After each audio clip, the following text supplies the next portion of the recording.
Graça e paz, amados. Boa noite a todos. Boa noite a você que nos acompanha através da página Igreja Batista das Nações. Você é mais do que bem-vindo a este culto.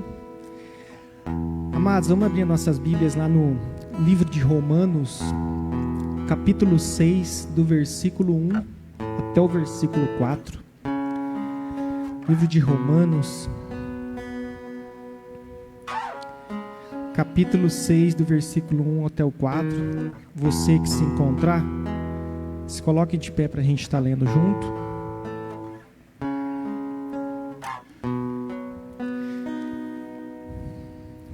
Se porventura você não trouxe a sua Bíblia, pode estar acompanhando através do telão.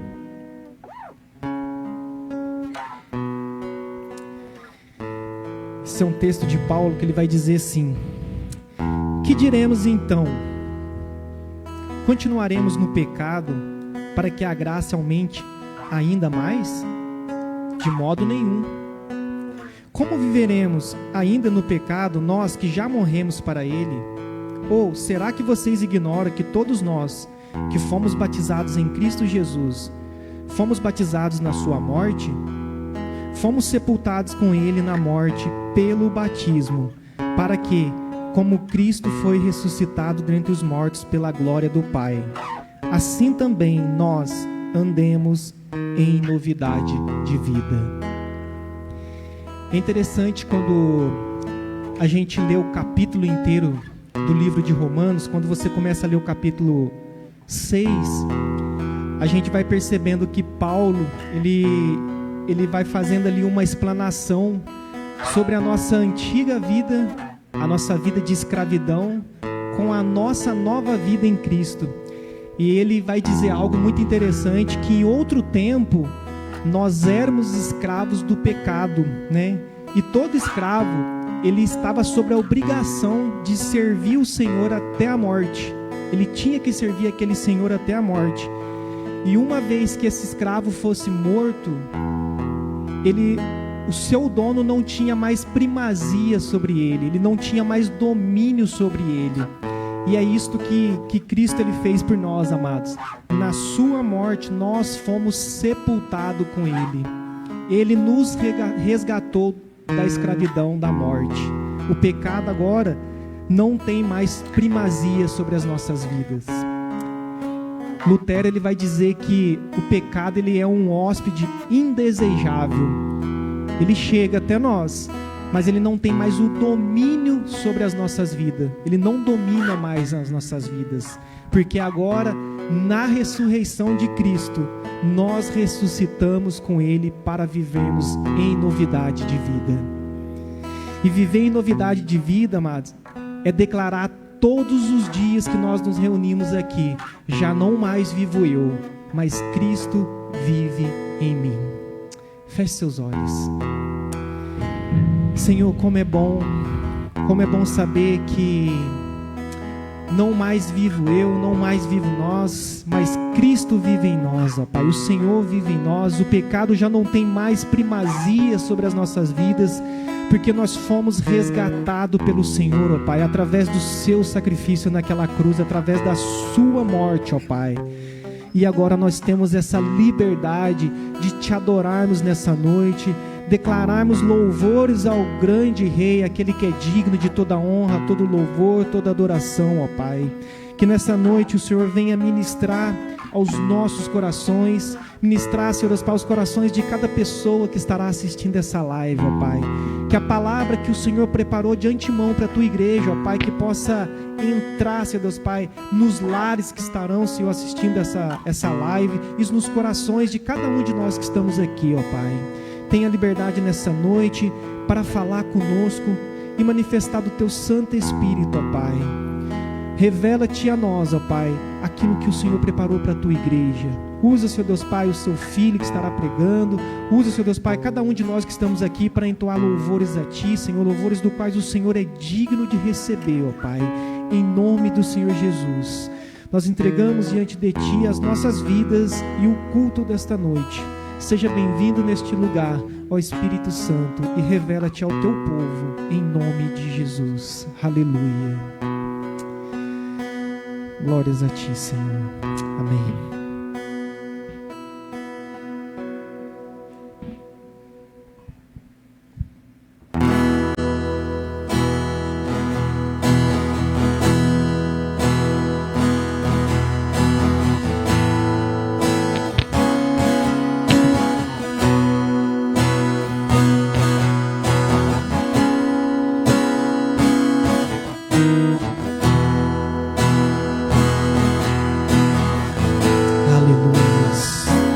Santo nome, Senhor.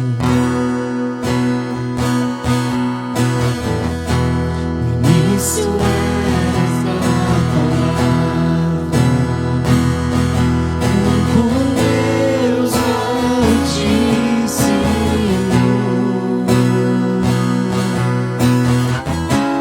no mistério de Tua glória, Cristo em Ti se esse nome quão lindo esse nome o nome de Jesus, quão lindo esse nome maior que tudo Ele quão lindo esse nome nome de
O céu te adora, eu te amo.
continuar declarando e louvando o Senhor por tudo que Ele tem feito em nossas vidas e por tudo que Ele ainda vai fazer.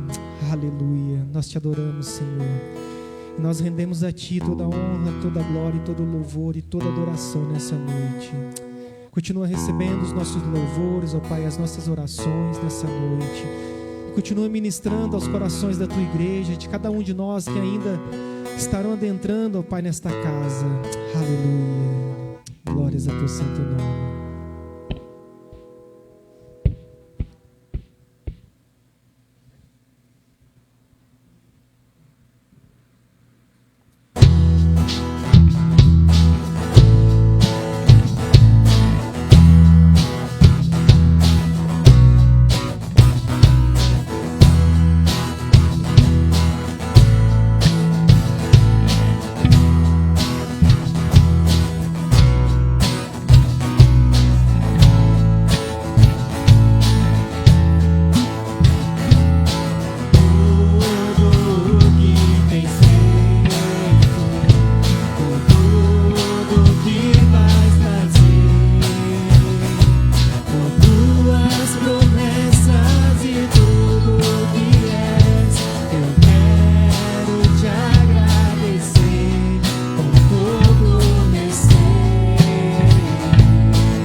Nós te agradecemos, ó Pai, por tudo que tem feito em nossas vidas e por tudo que ainda irá fazer. Aleluias. O salmista, ele vai declarar que sobre tudo o que nós devemos guardar os nossos corações, para que nós não venhamos pecar contra o Senhor. E durante esse louvor, durante esse momento, que nós possamos entregar os nossos corações diante do Senhor, entregar os nossos corações em Sua presença. Você tenha a liberdade de trazer os dízimos, as ofertas até o gasofilácio, mas, sobretudo, traga a sua vida. Coloque a sua vida diante do altar como uma oferta viva nessa noite. E durante esse louvor que chama entrega, ele diz: te dou o meu coração e tudo que há em mim, eu entrego o meu viver, Senhor, por amor a Ti. Que nós possamos entregar o nosso viver, os nossos sonhos, os nossos familiares, o nosso emprego, tudo aquilo do qual o Senhor tem confiado em nossas mãos, que nós possamos entregar a Ele neste momento e oferecer a Ele o louvor que lhe é devido. Senhor, nós queremos nessa noite, durante esse louvor, entregar tudo que temos, tudo que somos diante da Tua presença, Pai. Não somente os nossos dízimos, nossas ofertas, mas queremos entregar as nossas vidas, ó Pai. Entregar os filhos aqui representados, a família aqui representada, a esposa, o esposo. Entregar, Senhor Deus Pai, os nossos serviços. Entregar, Senhor Deus Pai, os nossos negócios. Tudo nós entregamos diante de Ti, Senhor. E pedimos que o Senhor nos dê discernimento e sabedoria para administrar tudo aquilo que o Senhor tem confiado em nossas mãos, ó Pai. E que durante este momento de entrega de dízimo e oferta, Pai, que nós possamos entregar com a alegria em nossos corações, não com pesar, Pai, porque o Senhor ama quem dá com alegria, Pai. E com gratidão em nossos corações nós queremos devolver aquilo que lhe é de direito, ó Pai, e dizer obrigado por suprir as necessidades de cada lar aqui representado, Senhor. Obrigado, Senhor Deus Pai, por não deixar faltar nada na despensa das casas. Obrigado, Senhor. Obrigado, Senhor. Receba a nossa adoração, receba o nosso louvor, receba as nossas vidas e receba cada dinheiro, cada dízimo que será colocado nesse ofertório. Em nome de Jesus. Amém. Aleluia.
orações feitas nessa noite, ó Pai.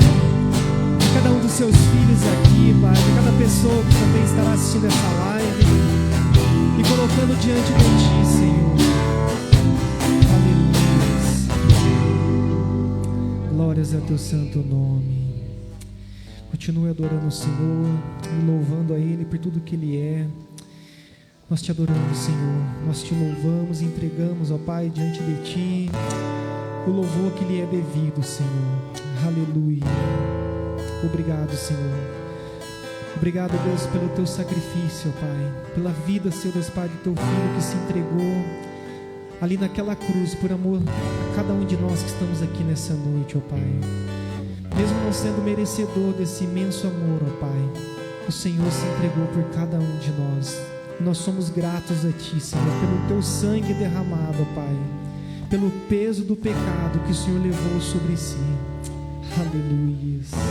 Obrigado, Senhor. Obrigado.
Por isso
seu lugar.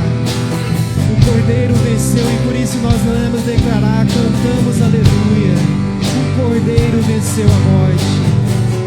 Aleluia.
Glórias ao Cordeiro de Deus. Obrigado, Senhor. Continua ministrando aos nossos corações nessa noite. Amém. Os amados podem tomar os seus assentos. Aleluia. Boa noite, igreja. Graça e paz, amém? O Senhor já falou seu coração com louvor? Amém.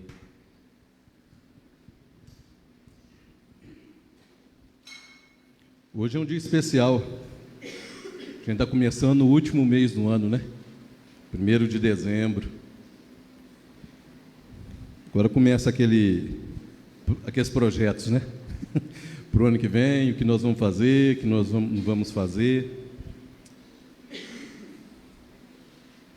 Eu gostaria de deixar uma mensagem para os irmãos e gostaria que você prestasse muita atenção no que Deus vai falar ao seu coração.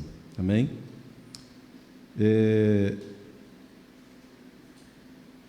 Abra sua Bíblia comigo em Hebreus, capítulo de número 9. Eu vou ler na Almeida Revista Atualizada. Eu sei que alguns irmãos aqui têm algumas versões, mas é só para você saber que se tiver alguma diferença, a diferença está só na versão, não na Bíblia. Amém? Fique de pé no seu lugar, em reverência à palavra de Deus.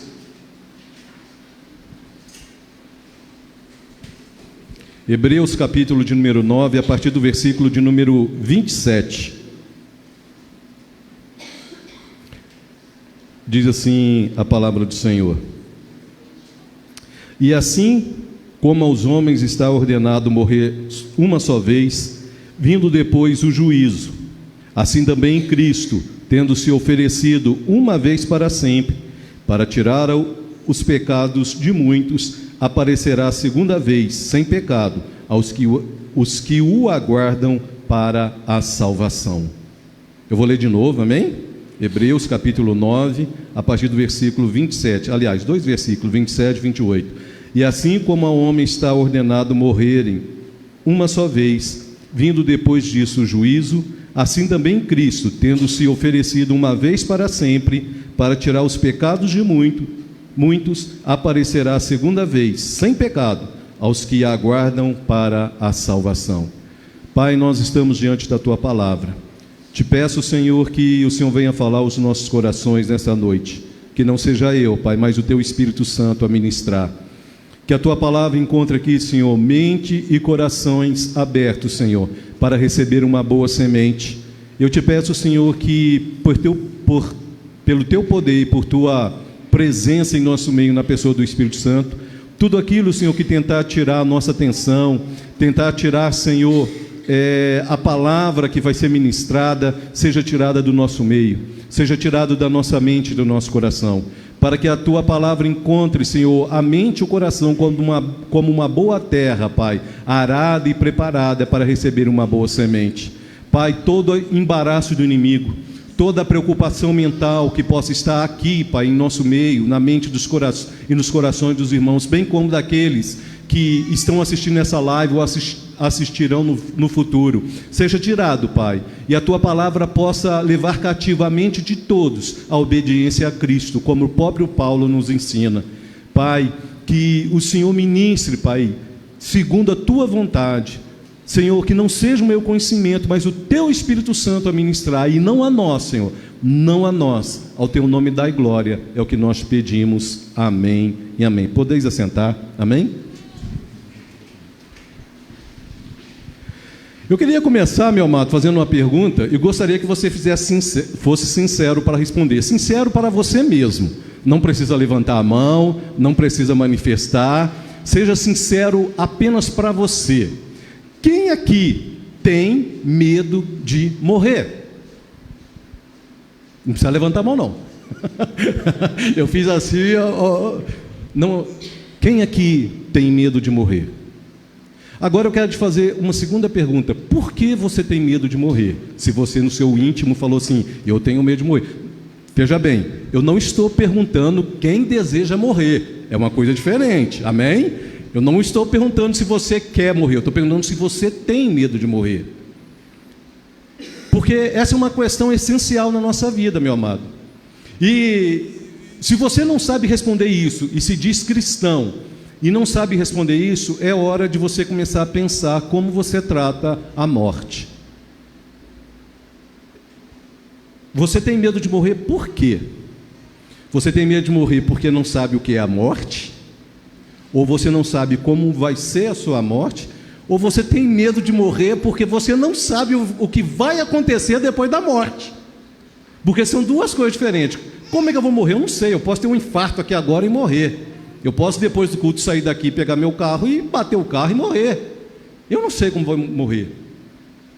Mas eu acho que a maioria das vezes as pessoas têm medo da morte por não saber o que vai acontecer depois da morte. E esse texto fala justamente disso, meu amado. Há muito tempo atrás, eu estava em uma instrução, e uma pessoa que estava ministrando essa instrução, ele falou uma frase. E essa frase me marcou muito.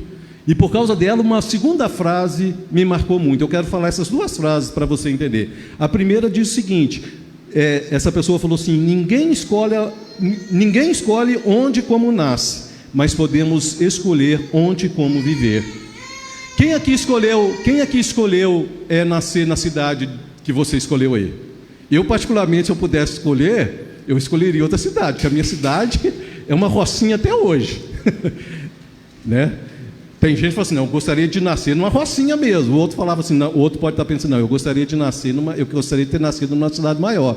Eu não queria ter nascido em Minas Gerais, eu queria ter nascido lá em Santa Catarina, lá em Natal, de preferência na beira do mar. Ninguém escolhe onde nasce, mas a gente pode escolher onde viver, amém?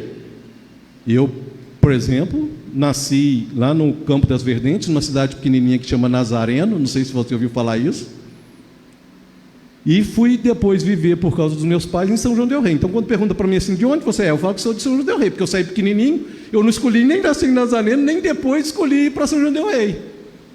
Mas eu escolhi, guiado por Deus, aonde eu formei minha profissão, aonde eu conheci minha esposa e aonde formei minha família.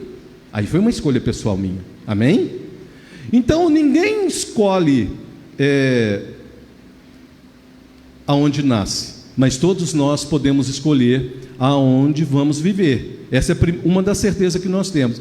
E a segunda frase que eu ouvi, meu amado, e essa também eu acho que é a mais importante que você precisa saber responder, é o seguinte: essa frase ela é falada de várias formas. Eu vou falar de um jeito, mas ela é falada de várias formas.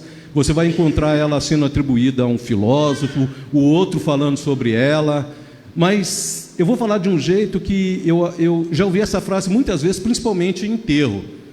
Falei assim, irmão, nossa, que pregação mais esquisita, né? Mas é para poder despertar você, meu amado. A frase é a seguinte: a única certeza da vida é a incerteza da morte. Quem já ouviu essa frase? Já tinha ouvido essa frase? Meu amado, você não sabe se vai ficar rico. Eu espero que você fique, amém? Você não sabe qual vai ser o que vai acontecer com você essa semana. Nós podemos fazer plano, amém? Eu tenho um plano amanhã de ter algumas reuniões, de escrever algumas coisas, de encontrar com algumas pessoas, mas eu não posso afirmar que isso vai acontecer. E mais ainda, meu amado, que dia que eu vou morrer? E volto a falar, não estou falando de suicídio, nada disso, meu amado, estou falando da morte natural. A única certeza da vida é a incerteza da morte. Todos nós temos a certeza que algum dia nós vamos morrer, amém? Não sabemos como, não sabemos quando, não sabemos o porquê. E é uma coisa interessante que essas duas frases ficaram marcadas na minha mente, desde quando as ouvi a primeira vez. Ninguém escolhe onde nasce, mas escolhe onde viver. A única certeza da vida é a incerteza da morte. E essas duas frases têm muito a ver uma com a outra. É interessante, meu amado, de vez em quando eu acordo assim, a minha esposa fala que é deprimido. Eu acordo e falo para ela assim, ai, que vontade de morrer hoje. Mas não é o desejo de tirar a vida, é o desejo de sair desse mundo, amém? É o desejo de estar com Paulo. Engraçado que ninguém fala, Paulo falou algo parecido, mas ninguém fala dele. Paulo falou assim, eu queria deixar esse corpo e partir, mas eu não sei se eu fico, porque se eu ficar eu posso trabalhar e pregar o evangelho, mas eu queria tanto estar com Deus. Era disso que ele estava falando, quando ele falou essa frase. E ele estava mais ou menos nesse sentido. Meu amado, deixa eu falar algo para você muito sério. Desde o dia que nós nascemos, nós estamos mais perto da morte do que com o tempo de vida que você possa viver. Cada dia que passa, meu amado, cada dia que passa, nós estamos um passo mais perto da eternidade, da morte. E quando você lê esse texto aqui, meu amado, sobre o que o autor de Hebreus está falando aqui, é justamente isso que ele estava falando. Preste atenção, ele fala assim, Hebreus 9, 27, e assim como aos homens está ordenado morrer uma só vez, vindo depois disso o juízo. Então a única certeza que nós temos na vida são duas coisas: primeiro, você vai morrer; segundo, você vai enfrentar um juízo. Guarde isso e marque isso na sua Bíblia. É as únicas certezas que você tem. Pode ser ateu, meu amado. Eu não sei se você sabe, todo ateu grita por Deus na hora da morte. Lá no fundinho, ele externamente e dentro das suas ideologias, a sua mente, ele é ateu, ele não quer saber de Deus. Mas lá no fundinho, ele sabe que um dia ele vai enfrentar a morte. E depois disso, todos nós sabemos que haverá um juízo. Essa é a única certeza que nós temos. E eu não estou falando como cristão, eu estou falando como ser humano, como qualquer um. Não importa se é ateu, não importa qual religião que seja, meu amado. A única certeza que todos têm é que um dia você vai morrer. E um dia você vai, e depois da morte, você vai enfrentar um juízo. Aí vem a primeira frase que eu falei.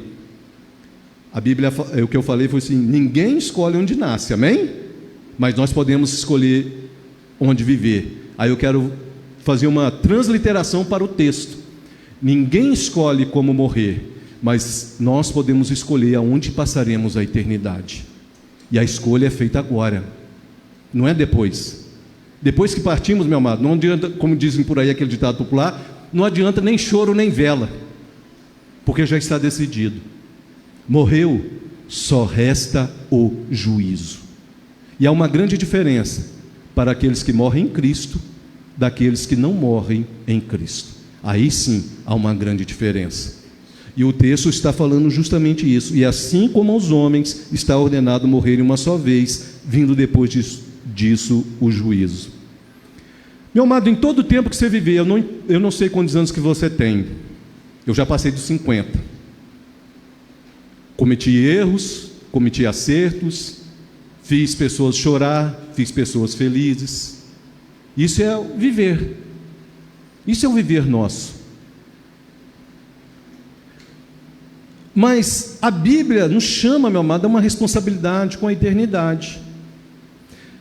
Eu vou ler alguns textos. Os irmãos sabem que sempre, depois de uma ministração, eu ponho lá no grupo da igreja o esboço da pregação. E vai ter muitos textos que eu vou só citar. Eu não vou ler porque não vai dar tempo de ler, mas eu gostaria muito que você lesse esse esboço, meu amado, e que você meditasse nos textos. Mas alguns eu tenho que ler. Por exemplo, Salmo 103, versículo 15 e 16. Esse texto, meu amado, ele fala de um paradoxo. Ele fala da fragilidade e a beleza da existência humana. Ao mesmo tempo que a nossa existência, meu amado, ela é uma beleza para a própria humanidade. Quantas pessoas boas nós temos no mundo fazendo coisas grandes, meu amado, para a humanidade. Eu não quero falar das pessoas ruins, não. Quantas pessoas boas fazendo. Mas ao mesmo tempo, meu amado, o homem é frágil. Olha o que diz o Salmo 103, versículo 15. Diz assim: quanto ao homem, os seus dias são como a relva, como a flor do campo, assim ele floresce, pois soprando nela o vento desaparece, e não conhecerá daí em diante o seu lugar. Por mais que você viva aqui, meu amado, 50, 100 anos, 200 anos, amém? Que você viva 200 anos, não passa, meu amado, de um momento curto, efêmero, diante da eternidade, que Deus preparou para a sua alma. Por mais que seja boa a sua vida aqui, seja bela como uma planta, meu amado, num campo, nada há de se comparar com a eternidade que Deus preparou para aqueles que o amam. Pedro vai repetir, vai falar um pouquinho diferente. 1 Pedro, capítulo 1, versículo 24, diz assim: pois toda a carne é como a erva, e está repetindo o salmo, e toda a sua glória é como a flor da erva, seca-se a erva e cai a sua flor. A palavra do Senhor, porém, permanece eternamente. Ora, essa é a palavra que vos foi evangelizada. Se tem uma coisa que permanece, é a palavra de Deus, porque a palavra de Deus é eterna, amém? Ela é imutável, meu amado. Os homens podem tentar contemporizar ela, trazer ela para uma cultura atual. O homem pode tentar colocar ela dentro da sua capacidade humana, mas a palavra de Deus, ela é eterna e está acima de tudo isso. E a gente precisa entender essa palavra do ponto de vista da revelação de Deus para nós, e não diante daquilo que nós pensamos o que Deus está falando, amém? Não é o que eu penso que Deus está falando, mas eu preciso entender o que Ele está falando comigo. E Pedro está falando assim: olha, por mais que seja bonita a sua vida, você não passa de uma flor no campo, uma erva que hoje existe e amanhã já não existe. Eu falei aqui da minha agenda, eu tenho a agenda lotada essa semana. Reunião, coisas para fazer. Mas quem garante, meu amado, que eu vou cumprir toda ela? Quem aqui pode falar que vai comer amanhã na hora do almoço? A nossa existência, meu amado, ela é efêmera diante da eternidade. A única certeza da vida é a incerteza da morte. E falando sobre isso, meu amado, sabendo disso, dessa nossa existência tão medida em segundos diante da eternidade, tão efêmera, é que você precisa pensar aonde você quer passar a eternidade. Eu volto àquela frase: ninguém escolhe onde nasce, mas todos podem escolher onde viver e como viver. Da mesma forma, ninguém escolhe como vai morrer, mas todos podem, pela graça de Deus, pela salvação proposta em Cristo, escolher aonde vai viver a eternidade, aonde vai passar a eternidade. Moisés Moisés escreveu o Salmo, viu, amado? Salmo 90. Quem não sabe, o Salmo 90 foi Moisés que escreveu. Ele vai falar o seguinte, Salmo 90, versículo 11. Ele diz assim: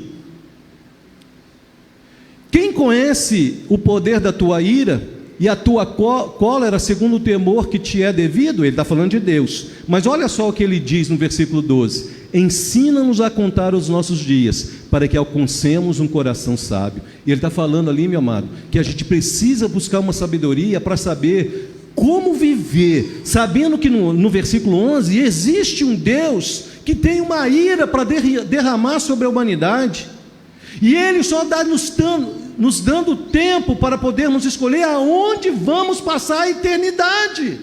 Daqui a pouco nós vamos chegar lá, aonde você pode, as duas opções que tem da eternidade. No Salmo 39, esse particularmente, meu amado, é um salmo que fala muito ao meu coração sobre isso. Salmo 39, 4, diz assim: dá-me a conhecer, Senhor, o meu fim e qual a soma dos meus dias. O que você acha que ele está falando ali? Do tempo de vida, a soma dos meus dias, para que eu reconheça a minha fragilidade. Nós não passamos de uma relva, meu amado, de uma grama, de uma flor do campo. Aí ele continua: deste aos meus dias o comprimento de alguns palmos, a tua presença, o prazo da minha vida é nada. A tua presença, ou seja, diante da tua presença, o prazo da minha vida é nada. Na verdade, todo homem, por mais firme que esteja, é pura vaidade. Com efeito, passa o homem como uma sombra, em vão se inquieta, amontoa tesouros e não sabe quem os levará. E eu, Senhor, que espero? Tu és a minha esperança. Você prestou atenção no que ele está falando? Senhor, eu reconheço a minha fragilidade. Me ensina a temer ao Senhor, para que eu saiba que diante do Senhor a minha vida não é nada. Por mais que eu conquiste as coisas nessa vida e tenha muito para poder ajudar, meu amado, eu não estou falando de coisa ruim, eu estou falando até mesmo de boas obras. Eu não posso levar nada comigo, Senhor. Põe o versículo 7, está lá. E eu, Senhor, que espero? Tu és a minha esperança. O que ele está falando? Eu quero, Senhor, a esperança da vida eterna no Senhor. Isso é conquistar um coração sábio, meu amado. Como Moisés fala lá no Salmo 90: ensina-me a ter um coração sábio, a contar os meus dias, porque por mais que eu viva, nada se compara com a eternidade para onde eu estou indo. A incerteza da morte, meu amado, nos ensina que não controlamos tudo. Você não tem o poder de controlar nada na sua vida. Você não tem o poder de mudar nada na sua vida, se Deus não quiser. Não adianta, meu amado, você pensar que vai fazer tal coisa. Nós podemos até escolher algumas reações, mas nós, na verdade, no fundo, nós não controlamos nada. Nós temos a capacidade de fazer planos, amém? Nós temos a capacidade de escolher fazer boas coisas, mas se uma hora para outra Deus falou assim: olha, vou tirar o teu fôlego, chegou a tua hora. Aí vem aquela parábola, né, do homem lá que tinha muito e produziu muito. Aí ele falou assim: nossa, eu produzi muito, agora eu vou fazer o seguinte, eu vou desmontar esses pequenos celeiros, vou construir silos maiores, vou amontoar tudo e vou regalar, vou aproveitar a vida. Como que termina essa parábola? Louco! Esta noite te pedirão a tua alma. E o que tens? Para quem será? E o que tens ajuntado? Para quem será? A incerteza da morte, meu amado, do dia que ela vai chegar, ela nos ensina a pensar mais na eternidade do que aqui na vida. A incerteza do dia da morte deve nos levar a pensar no que Jesus falou, que não adianta nada nós entesourarmos na terra e não sermos o quê? Ricos para Deus. A incerteza da morte, meu amado, deve nos levar a olhar para Deus e saber que a ira dele um dia será derramada. E para aqueles que morrem sem a salvação em Cristo, essa ira já está destinada, já está decretada. E eu preciso decidir aonde vou passar a eternidade agora. Aqui e agora, não é amanhã, não é depois. A questão de falar que a única certeza da vida é a incerteza da morte, é deixar claro, meu amado, que a morte é inevitável. A morte, meu amado, ela precisa ser tratada com seriedade. Não quando a gente está no caixão. Não é a minha família que vai ter que tratar onde que vai me enterrar, como que vai me enterrar, que roupa que vai me enterrar. Já viu como que é quando alguém morre? Eu não sei se já viu, mas eu já vi de tudo, meu amado, quando alguém morre. O camarada espera socar o outro lá na gaveta ou no buraco para ir lá repartir o que ele tem. Já viu como é que é? Aí vai lá, revira no armário, talvez ele tenha dinheiro escondido. Acabou. Uns vão chorar, dependendo, alguns vão rir, e acabou. Só que acabou, meu amado, aqui. Na realidade, ali está começando o que realmente é o que nós somos. A nossa alma é eterna, o nosso corpo frágil, que vai se desfazer como uma sombra, como diz o Salmo 39, ou vai se desfazer, né, como uma flor da relva, como diz outro Salmo, e o Salmo 103, e Pedro repete lá. Esse nosso corpo, ele é passageiro. A eternidade começa com aquilo que está aqui dentro dessa casca, desse tabernáculo que está se desfazendo a cada dia que caminha em direção à morte. Se tem uma certeza que a Bíblia deixa para nós, baseado nesse Hebreus 9:27, meu amado, é que não tem raça, não tem cor, não tem status social, não tem etnia, não tem nada. Todos vão enfrentar a morte. Todos nós vamos enfrentar a morte. Eclesiastes, capítulo de número 3, eu vou ler alguns textos de Eclesiastes, que esse para mim, meu amado, é uns textos que falam muito. Eclesiastes capítulo 3, versículo 20. Todos vão para o mesmo lugar, todos procedem do pó, e ao pó tornarão. 9:5. Porque os vivos sabem que hão de morrer, mas os mortos não sabem coisa nenhuma, nem tampouco terão eles recompensa, porque a sua memória jaz no esquecimento. Todos vão morrer, e os mortos, meu amado, não tem mais nada para fazer depois que morrem. Pelo amor de Deus, leiam Bíblia. Não existe nada que se possa fazer por um morto que vai mudar o destino dele depois que ele morreu. Você pode fazer a diferença na sua família quando prega o Evangelho hoje, porque eles têm que decidir aqui. Depois da morte, não adianta. Se você não sabe disso, leia a parábola do Lázaro e do rico. O rico morreu e foi para um local de tormento. Lázaro morreu, e preste atenção, lá não está falando de boas obras não, viu? Muita gente gosta de usar aquele texto para falar de boas obras. Lá está falando do destino final de duas pessoas. Amém? O tema lá é a distinção entre duas pessoas, e não está vinculado ali à obra que eles realizaram, está vinculado à maneira como eles viveram. Um era muito rico e, por ser rico, não se preparou para a eternidade. Ali está falando disso, e é o que está falando nesse texto aí também. O que os mortos não sabem coisa nenhuma, nem tampouco terão eles recompensa, porque a sua memória jaz no esquecimento. Não tem como fazer nada, meu amado, depois que morre. E lá na parábola, o que acontece? Quando aparece lá o Lázaro junto, que não é o Lázaro que Jesus ressuscitou, é preciso chamar a atenção, o nome Lázaro ali só foi usado por uma questão de, sei lá, didática. Não tem nada a ver com Lázaro, porque a Bíblia é um problema, todo mundo gosta de juntar as coisas, né? E o que acontece? Na hora que o camarada rico lá no local do tormento vê Lázaro do outro lado, ele percebe que o destino de Lázaro foi diferente dele. Então, algumas coisas que vocês precisam aprender depois que morre é a consciência. Consciência de onde foi e do que você abriu mão aqui na terra. Imagina você chegar do outro lado e saber que houve oportunidade de ter escolhido o seu destino aqui na vida, e você escolheu errado. Preste atenção no que Deus está falando com você nessa noite. E lá, ele diz assim: para Abraão: Abraão, por favor, manda esse homem atravessar e molhar o dedo aqui na água e me aliviar um pouquinho a minha sede. Ele está falando de sofrimento, meu amado. E Jesus, contando a parábola, fala assim: não pode atravessar porque é um abismo. O abismo significa que há uma distância, ninguém muda de lugar.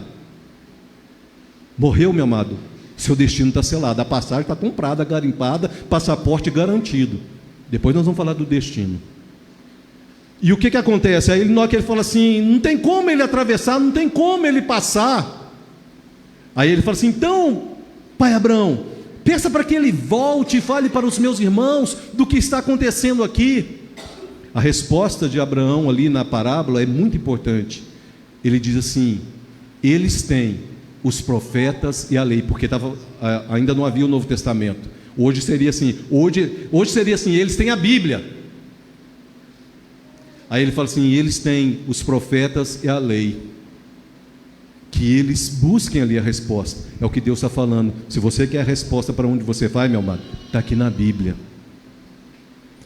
Eclesiastes, aí no mesmo capítulo, no versículo 10, diz assim: tudo quanto te vier à mão para fazer, faça-o conforme as tuas forças, porque no além, no mundo dos mortos, para onde tu vais, não há obra, nem projetos, nem conhecimento, nem sabedoria alguma. Volta a falar, está falando que depois que você morre, não existe nada que pode ser feito que vai mudar o seu destino, nem de quem partiu e nem que aqui ficou.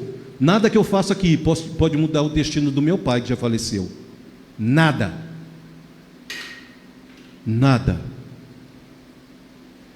Eclesiastes capítulo 12. Esse texto é o último texto do livro de Eclesiastes, e ele fala justamente do fim da vida da pessoa. Versículo 6 e 7 diz assim: antes que se rompa o fio de prata que liga a gente a Deus, né, a vida, e se despedace o copo de ouro. Eu não vou ficar entrando nas metáforas ali não, meu amado, mas só para você saber que ali está falando de uma pessoa que está indo para a morte.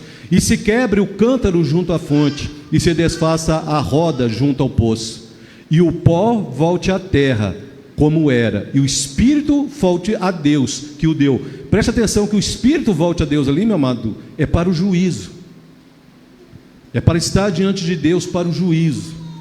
Não é para Deus receber. Venha. Meu amado, nem todo mundo que morre vai para o mesmo lugar. Você pode não acreditar em mim. Você que está me ouvindo aí em casa, você pode falar assim: que besteirada é essa que esse camarada está falando? Deixa eu falar um negócio para você. E se eu tiver certo? E hoje Deus está te dando a última oportunidade de você escolher o destino final da sua vida. Porque amanhã a sua agenda pode estar muito cheia, mas você não sabe se vai cumprir ela. Aí no capítulo 12, ainda no versículo 14, diz assim: porque Deus há de trazer juízo todas as obras, até as que estão escondidas, quer sejam boas, quer sejam más. É por isso que lá, eu falei que lá está falando do juízo, porque depois da morte, meu amado, como diz Eclesiastes, só vem o juízo. E existe uma solução, e é sobre essa solução que eu quero falar, para você poder compreender. Tem outros versículos que eu poderia citar aqui, meu amado, eu não vou citar, mas amanhã eu vou colocar lá no grupo da igreja. Eu gostaria que você lesse muito o que está lá. João, capítulo de número 11, versículo 25.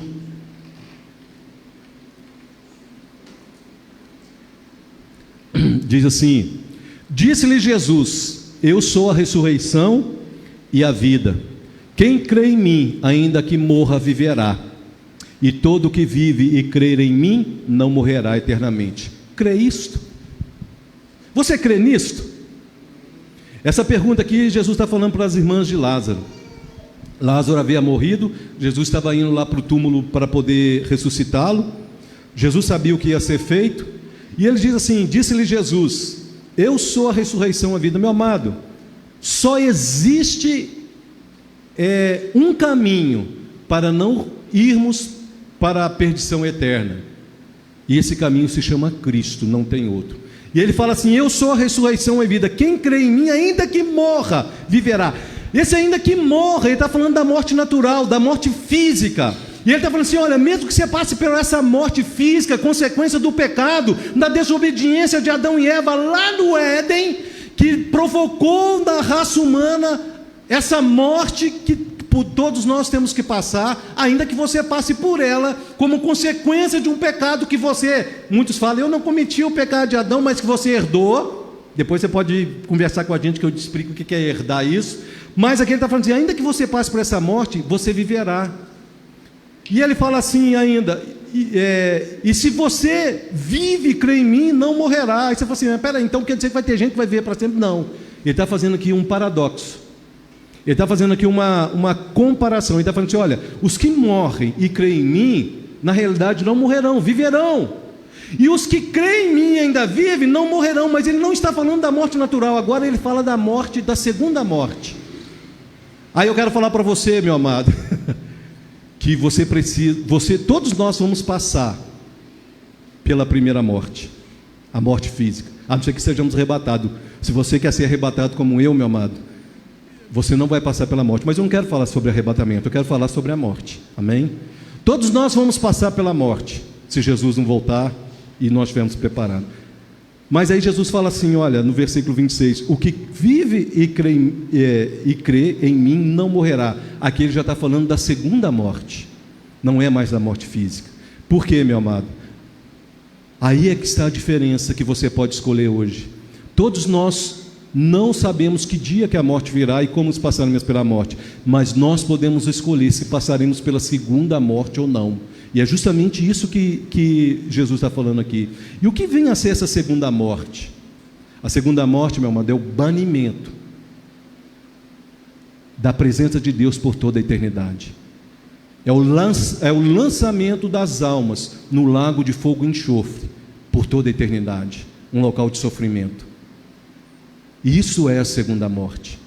E é justamente nessa que Jesus fala assim, os que creem em mim não morrerá. Aí já não é a morte física, já é a morte, a segunda morte.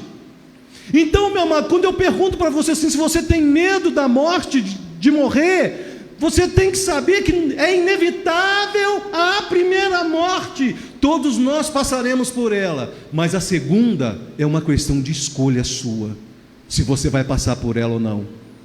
Porque o que tinha que ser feito, como foi cantado aqui, já foi feito da parte de Deus. Ele já dispôs para nós uma salvação. Ó morte, onde estás? Jesus ressuscitou, Ele venceu para sempre, para que todos os que nele crê também possam ter a mesma vitória e não passar pela segunda morte.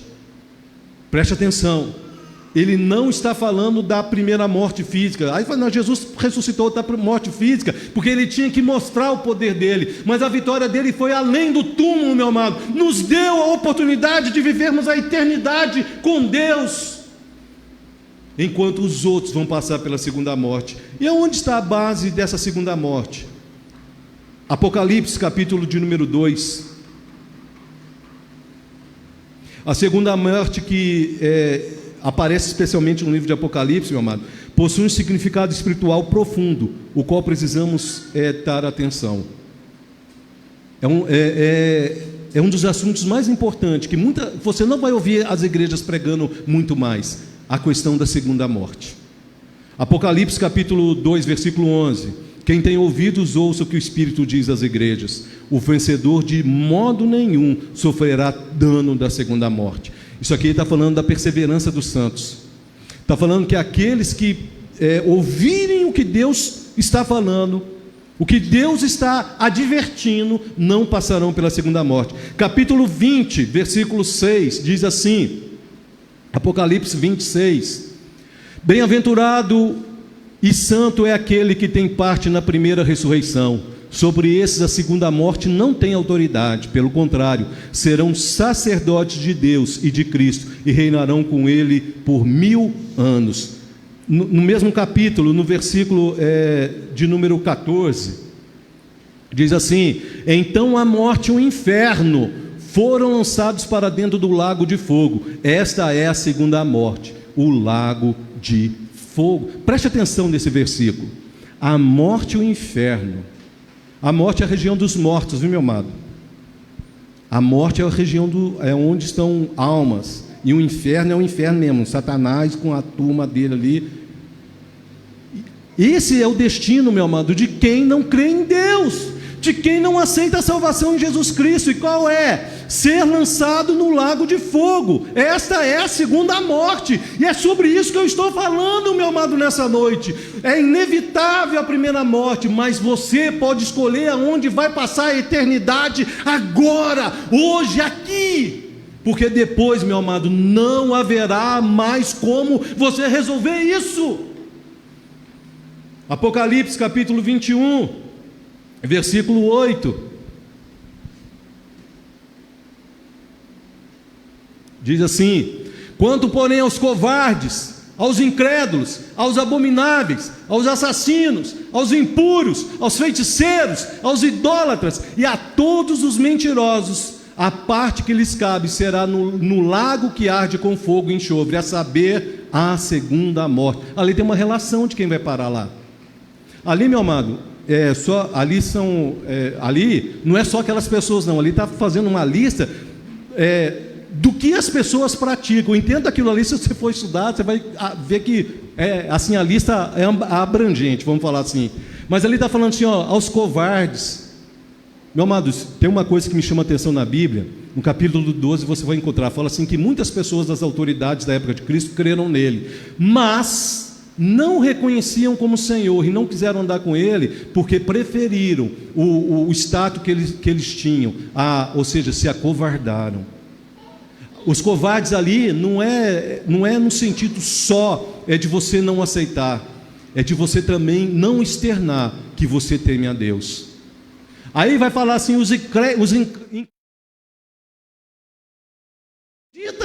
acha que nós estamos contando aqui a história da carochinha? Acha que esse livro aqui é um livro que desmerece? Meu amado, é um livro que existe há 2000 anos, a mais, se contar o Antigo Testamento, há mais de 2000 anos, meu amado. É um livro que foi perseguido. Como se pode falar que esse livro aqui é comum? Por falar nisso, nós estamos na semana da Bíblia, amém?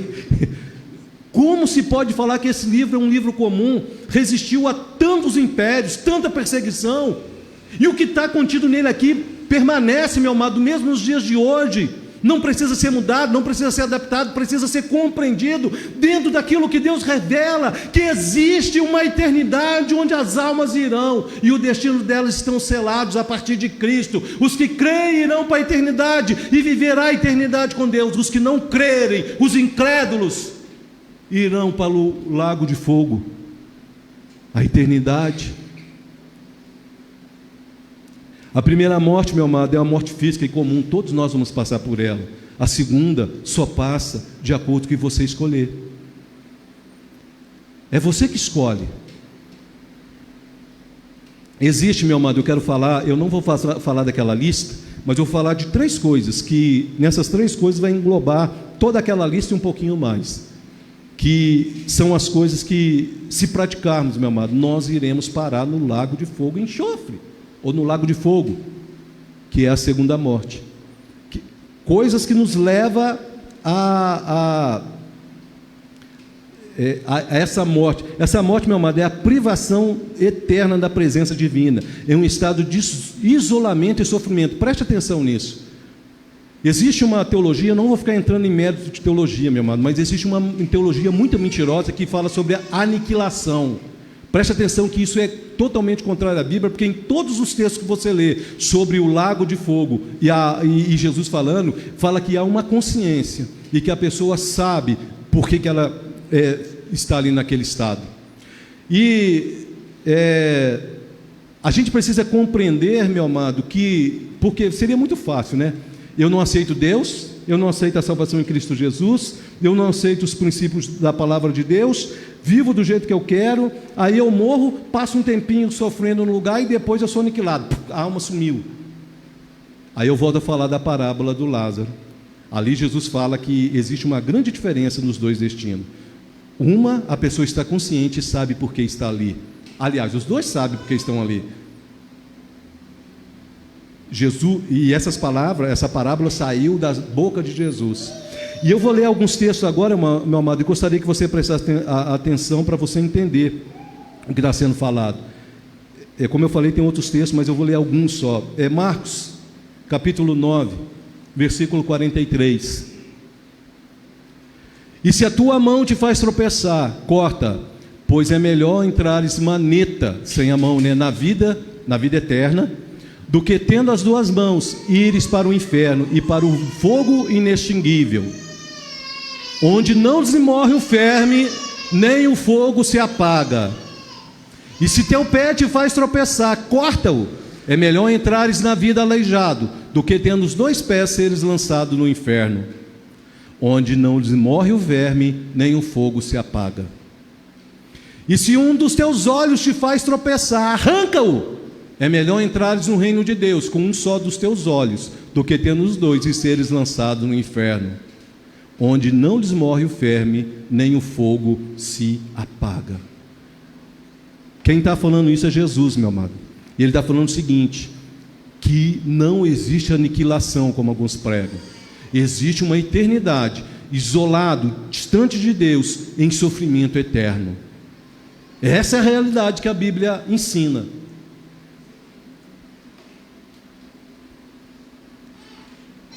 Na palavra de Deus, meu amado, existe, ali fala de, volta um pouquinho, deixa eu só, para os irmãos entenderem, Marcos capítulo 9, 43, diz assim, se a tua mão te faz tropeçar, corta, pois é melhor entrares maneta.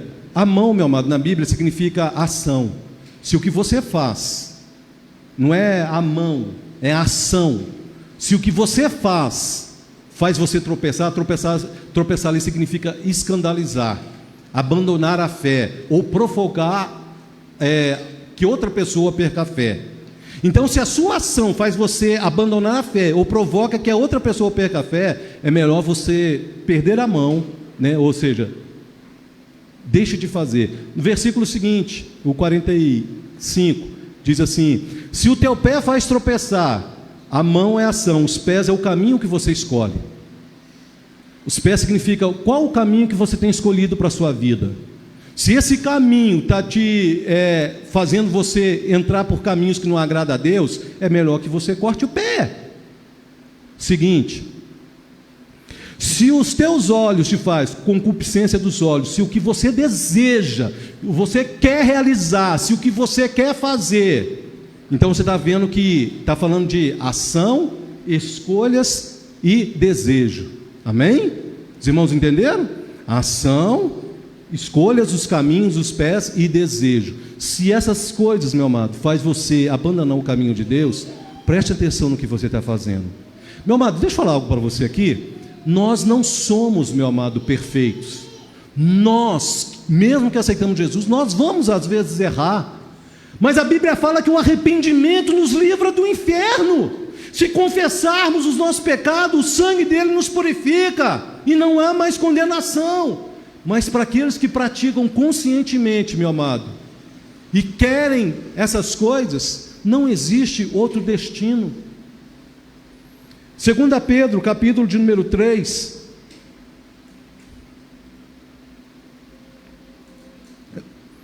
versículo 7. Ora, os céus que agora existem e a terra, pela mesma palavra, têm sido entesouradas para o fogo, estando reservado para o dia do juízo e a destruição dos homens ímpios. Além dos que morrem, meu amado, estarem selados já o destino dele, os que estiverem vivos no dia que, quando Deus trouxer o juízo, também não escaparão, se não decidirem agora aonde querem passar a eternidade. É porque a gente está falando só de quem morre, né? O camarada fala assim, nossa, beleza, na hora que estiver faltando 5 minutos para o final do segundo tempo, eu vou escolher Jesus. Não, meu amado, pode acontecer que o juiz apite o jogo antes e termine o jogo. Mas para aqueles que conseguirem chegar lá, pode ser que nos 49 do segundo tempo, Deus resolva trazer o juízo sobre a terra. Aí também não haverá escapatória, se não estiverem em Cristo. 3 coisas, meu amado, para a gente terminar, que faz a pessoa ser lançada no lago de fogo. Primeiro, incredulidade. É para aqueles que estão ouvindo essa pregação e acham que eu estou contando historinha. Que não crê, não em mim. Eu não estou falando para você crer em mim. Eu estou falando para você abrir a Bíblia, meu amado, e ler. Se o Espírito Santo não te convencer do pecado, da justiça e do juízo, tudo bem, viva a sua vida, porque você não será culpado. Mas eu te garanto, se você chegar com humildade diante da palavra de Deus, não tem como a gente sentir, meu amado, o calor do fogo do inferno. Da mesma maneira, quando a gente começa a andar com Deus, a gente sente o refrigério da água viva habitando em nós. A incredulidade, meu amado, é a rejeição da oferta da salvação em Cristo Jesus, e é a causa fundamental da segunda morte. Eu vou ler só um texto, tem vários, mas eu vou ler só João capítulo 3, versículo 17. Todo mundo gosta do 16, mas eu vou ler a partir do 17. Diz assim: porquanto Deus enviou seu Filho ao mundo, não para que julgasse o mundo, mas para que o mundo fosse salvo por ele. Isso aqui é um dos textos mais mal interpretados. Quando fala assim que Deus enviou para não julgar, ele fala assim: está vendo? Jesus não veio julgar, ele veio salvar. Não, então vamos ler o resto. 18. Quem nele crê não é julgado. Quem nele crê não é julgado. Então, o julgamento, a absolvição, né, do julgamento, aliás, eu acho que nem absolvição, né? Porque na realidade Jesus já levou a nossa culpa, então ele já foi julgado em nosso lugar. Então, na realidade, seria receber o que ele recebeu lá na cruz, que foi o castigo, nós recebemos o que era para ele, que era a absolvição. Mas, voltando aqui, quem nele crê não é julgado, o que não crê já está julgado. A incredulidade, meu amado, é onde se sela a condenação eterna. Aí ele continua: porquanto não crê no nome do unigênito Filho de Deus. O julgamento é este, que a luz veio ao mundo, e os homens amaram mais as trevas do que a luz, porque as suas obras eram más. A incredulidade é porque o homem escolhe as coisas más, meu amado. Deixa eu falar algo para você aqui de novo, preste atenção. Não significa que você vai deixar de fazer coisas ruins, não. Significa que você escolheu a salvação. Aí começa um processo do Espírito Santo trabalhar sua mente e o seu coração, para que você erre menos. E se você errar muito, e o Espírito Santo habitar em você, ele te convence que você precisa de arrependimento e você se consertar com Deus. A primeira coisa, meu amado, que sela a condenação para o lago de fogo é a incredulidade. A segunda coisa é o pecado. A persistência no pecado, mesmo após o conhecimento da verdade, leva à condenação. Meu amado, deixa eu falar algo para você também que está sendo muito falado. Eu, até um tempo atrás, eu fui convencido a acreditar nisso, mas eu mudei. Uma vez salvo, sempre salvo. Eu acreditava nisso até um tempo atrás, mas depois que eu li a Bíblia algumas vezes, o Espírito Santo falou assim: não é bem assim não, preste atenção. Uma vez salvo, sempre salvo, do ponto de vista de Jesus, que ele não volta atrás e me joga fora, amém? Mas a partir do momento que eu abro mão de estar com ele, a culpa não é dele se eu perder a salvação, é minha. 1 Coríntios capítulo 6, 1 Coríntios capítulo 6, versículo 9 e 10, diz assim: e não sabeis que os injustos não herdarão o reino de Deus? Não vos enganeis, nem impuros, nem idólatras, nem adúlteros, nem efeminados, nem sodomitas, nem ladrões, nem avarentos, nem bêbados, nem maldizentes, nem roubadores herdarão o reino de Deus. O que está falando ali? Que se as pessoas que praticam isso continuar na prática disso, meu amado, o destino dele é o inferno. Não tem outra forma de eu falar, meu amado. Quem fala isso é a Bíblia. Gálatas, capítulo de número 5, versículo 19. Ora, as obras da carne são conhecidas e são prostituição, impureza, lascívia, ali tem a ver com os pecados sexuais, idolatria, feitiçaria, inimizade, tem a ver com religião, porfia, ciúmes e ira, discórdia, dissensões, tem a ver com o ódio, a raiva, disenções, facções, invejas, bebedice, glutonaria, o desejo da carne, dos olhos, o prazer, né, da carne, glutonaria, no sentido de dar prazer ao corpo, fora a parte do sexual que foi falado no começo, e coisa semelhante a essa, a respeito dos quais eu vos declaro, como já outrora vos preveni, que não herdarão o reino de Deus os que tais coisas praticam. Se eu sei que existe isso, e existe essa lista, e eu estou naquela lista praticando o que ali está falando que eu não vou herdar o reino de Deus, e eu não posso falar diferente, porque eu estaria mentindo para você, e estaria em curso no mesmo erro, e levando você para o inferno, e estaria junto com você lá. Aí você fala assim: onde que está isso? Então quer dizer que, então, o último versículo de Romanos, O último versículo do capítulo 1 de Romanos, melhor dizendo, ou 36, se eu não me engano. O último versículo, 36, se eu não me engano. 32. Ora, conhecendo eles a sentença de Deus, que estão passíveis de morte, os que tais... Morte ali já é a segunda morte, não é morte física não, tá? Os que tais coisas praticam, não somente as fazem, mas também aprovam os que assim procedem. Tanto quem pratica, quanto os que são levados a praticar, meu amado, irão para o mesmo destino. Se eu não falo, meu amado, que pecado é pecado, eu estou condenado por não falar que o pecado é pecado. Veja bem, eu não estou falando que eu estou isento de pecar. Em nome de Jesus, preste atenção no que eu estou falando. Ninguém aqui, meu amado, eu, qualquer um, o pastor que está viajando, ninguém está isento de pecar. Aqui eu estou falando, meu amado, que o pecado que nos leva para a condenação eterna é aquele pecado que eu sinto prazer, que eu pratico por vontade, que eu tenho consciência e não me arrependo. Esse vai me carimbar meu passaporte para a eternidade no inferno. A terceira coisa, meu amado, e essa aqui tem a ver muito com os crentes. Talvez você fale assim, eu creio, então estou fora. Essa não. Eu não peco, não sou contumaz e não desejo. Eu erro de vez em quando, mas o sangue de Jesus me purifica. Beleza. Mas o terceiro, meu amado, talvez seja a era em que nós vivemos, que se chama apostasia, a negação da fé cristã e a volta para uma vida mundana no sentido de abandonar Deus. Também ressurda na segunda morte. Hebreus capítulo 6, Hebreus capítulo 6, versículo de número 4. É impossível, pois, que aqueles que uma vez foram iluminados e provaram um dom celestial, iluminados, ou seja, tomaram conhecimento da verdade, e provaram o dom celestial, o Espírito Santo que convence do pecado, da justiça e do juízo, e tornaram participantes do Espírito Santo, e provaram a boa obra de Deus e os poderes do mundo vindouro, e caíram o quê? Na apostasia, abandonaram a fé. Aqui está falando de apostasia, viu, meu amado? Abandono da fé. É impossível outra vez renová-los para o arrependimento. A apostasia, meu amado, endurece o nosso coração, cega a nossa capacidade de raciocinar, cega não, né?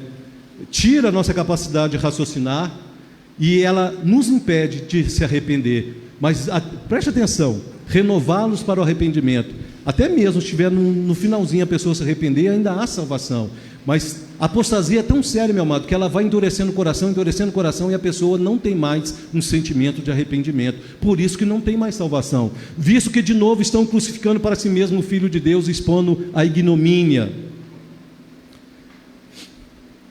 Porque a terra, preste atenção agora, ele fala do que a apostasia leva, tira de nossa capacidade de arrependimento. Preste atenção no que ele fala agora, que o autor vai falar agora do juízo. Ele fala assim: porque a terra que absorve a chuva, que frequentemente cai sobre ela e produz erva útil para aqueles por quem é também cultivada. Ou seja, uma vez que a terra for regada e produziu fruto, está falando de nós, produzimos fruto, mesmo depois que uma terra irrigada pela palavra, pelo Espírito Santo, cultivada, recebe a bênção da parte de Deus. Versículo 8: mas se produz espinhos e abrolhos, é rejeitada, e perto está da maldição, e o seu fim é ser queimada.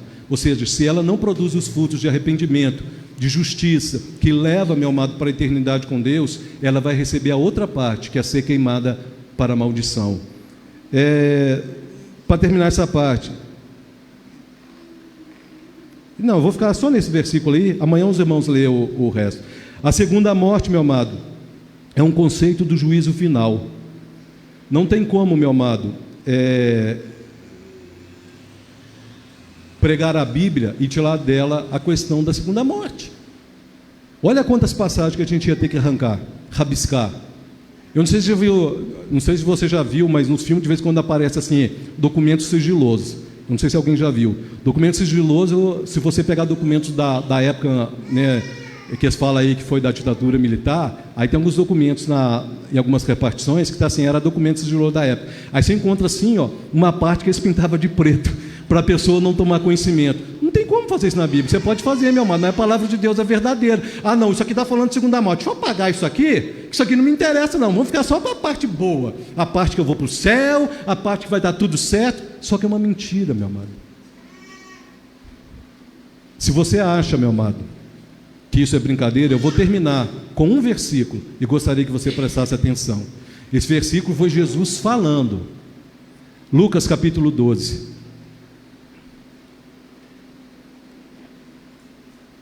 Geralmente a gente pergunta assim: quem tem medo de morrer? Aí o pessoal tem e não fala. E depois a gente pergunta assim: quem tem medo de Satanás? Aí a pessoa fala assim: não, eu tenho medo de Satanás porque é ele que vai lançar a alma no inferno. Deixa eu falar para você, você está enganado. Quem lança a alma no inferno não é Satanás. Aliás, ele vai para o inferno. Satanás vai para o inferno e depois do inferno vai ser lançado um lago de fogo e enxofre. Preste atenção, por favor, agora. A gente está terminando. Preste atenção. Lucas capítulo 12, versículo 5. Eu, porém, vos mostrarei a quem deveis temer. Temei aquele que depois de matar tem poder para lançar no inferno. Sim, digo-vos, a esse deveis temer. Jesus está falando aqui para os discípulos que eles seriam perseguidos e que alguns seriam mortos. Aí ele fala assim: olha, não fica com medo de quem pode matar o seu corpo. Eu vou falar para você, preste atenção no que Jesus está falando, a quem vocês devem temer. Ele não está falando que a pessoa tem que ter medo de Satanás. Satanás não tem poder sobre a sua vida, meu amado. Satanás não tem autoridade, não tem domínio sobre a sua alma, a não ser que você entregue sua alma para ele. O único que pode lançar uma alma no inferno se chama Deus, eterno e soberano. E é Ele que é o juiz, é Ele que é o Senhor, é Ele que é o soberano, e é diante dele que você vai prestar conta. E Jesus está falando assim: é Ele que você deve temer, porque Ele, além de matar, quando Ele quer tirar o nosso fôlego de vida, Ele também pode lançar a alma no inferno. Não é Satanás, meu amado. Tem gente que tem medo do diabo. Tema Deus, porque Deus é contra Satanás, e se estivermos em Cristo, o diabo não nos toca. Isso é uma promessa na palavra. Ele não nos toca se estivermos em Cristo. Mas se estivermos em pecado, sem arrependimento, meu amado, e morrermos sem estarmos preparados para enfrentar o juízo, o que nos resta, meu amado, é ou a condenação, a vida eterna. Meu amado, o que faz uma pregação dessa? Essa pregação só serve para duas coisas: ou você entende e compreende que a segunda morte explicada na Bíblia é para nos advertir e nos levar a ter uma vida de santidade, de buscar intimidade com Deus, de querer, meu amado, apreciar a graça imerecida de salvação. Preste atenção, é disso que nós fomos salvos. Ah, do que você foi salvo? Ah, eu fui salvo porque eu estava doente e fui curado. Ah, eu fui salvo porque estava com problema financeiro e o Senhor multiplicou o dinheiro na minha caderneta de poupança. Tolo, essa noite te pedirão a alma, e para onde você vai, não vai poder levar nada disso. O que resta para você é o que você tem de eterno, é a sua alma. E é para onde que ela vai, se ela for pedida essa noite? A segunda morte é uma doutrina que nos motiva a buscar a santidade, a perseverança em nossa fé, a mantermos a esperança da vida eterna. A segunda morte não é um fim em si mesmo, mas um meio de nos levar a uma maior apreciação da graça de Deus e a esperança da vida eterna. A segunda morte, meu amado, é um aviso. A segunda morte é apenas uma maneira de despertar você para a realidade da eternidade. Que Deus tenha falado ao seu coração, meu amado. Eu te convido, tem outras passagens aqui, meu amado. Amanhã, na hora que eu colocar no grupo da igreja, eu gostaria muito, muito, muito mesmo que você as lesse e entendesse do que nós fomos salvos e de que nós fomos livres. Fique de pé no seu lugar. Você que pode. Agora eu quero fazer a pergunta de novo. Quem aqui tem medo de morrer? Mas não a primeira morte, mas a segunda.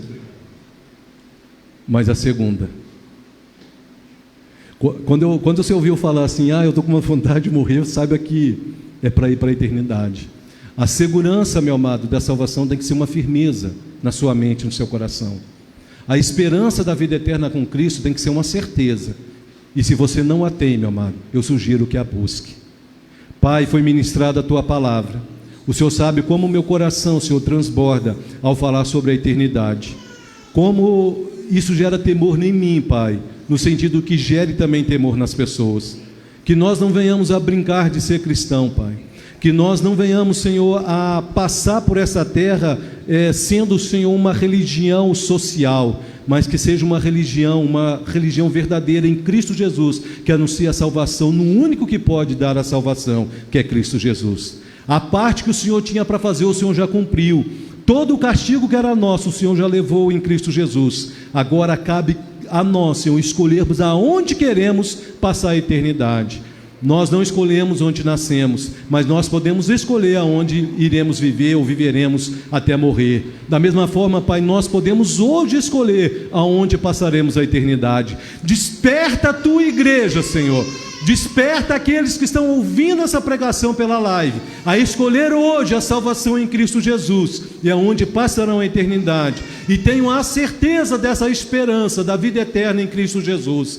Que essa palavra não seja arrebatada, que essa palavra não seja tirada da mente e dos corações desses irmãos, mas possa martelar, possa, Senhor, admoestar a cada dia, para que esse irmão busque realmente, Pai, a ter essa certeza da salvação eterna, que ele não deseja a morte, mas que ele não tenha medo da morte física, mas que ele tema o Senhor, que além de tirar a nossa vida, pode também nos condenar ao inferno e à eternidade distante do Senhor. Mas por Cristo, Pai, e em Cristo, nos livre, Senhor, da segunda morte. Nos livre, Senhor, pelo poder do Teu Espírito Santo que habita em nós, pela renovação da nossa mente, pela leitura da palavra, pelo lavar regenerador do Espírito Santo em nossas mentes e nossos corações. Nos santifique, Senhor, para que possamos estar na eternidade com o Senhor, para a glória do Teu nome, é o que nós pedimos. Amém e amém.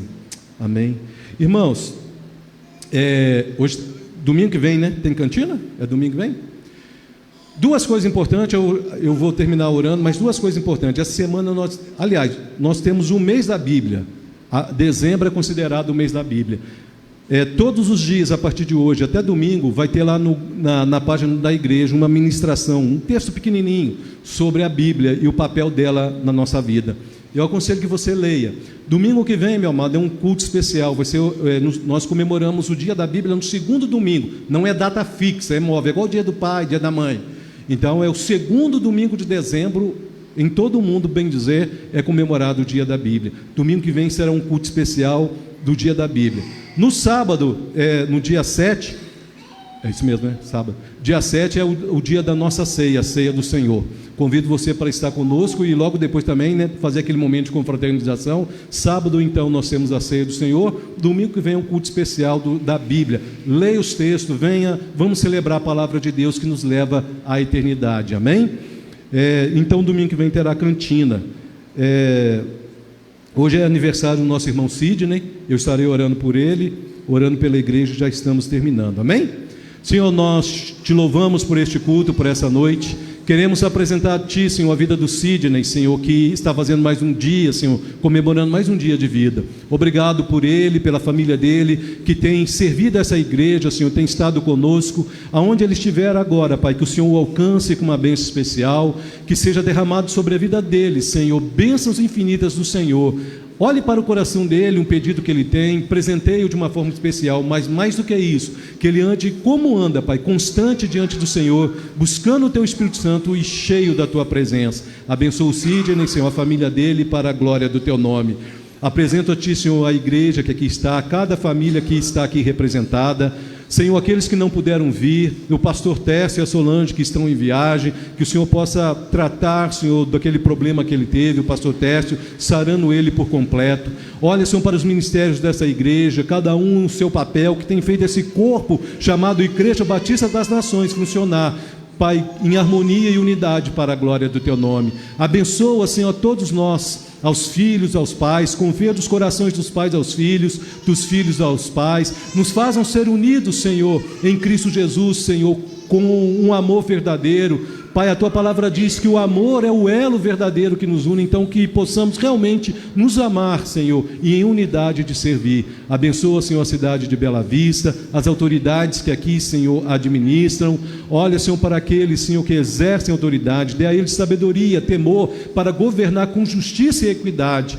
Ponha temor no coração deles, Senhor, para que busquem no Senhor sabedoria e possam, Senhor, governar com justiça para a glória do Teu nome. Apresentamos o nosso estado de Minas Gerais, apresentamos o Brasil nesses tempos difíceis que estamos vivendo.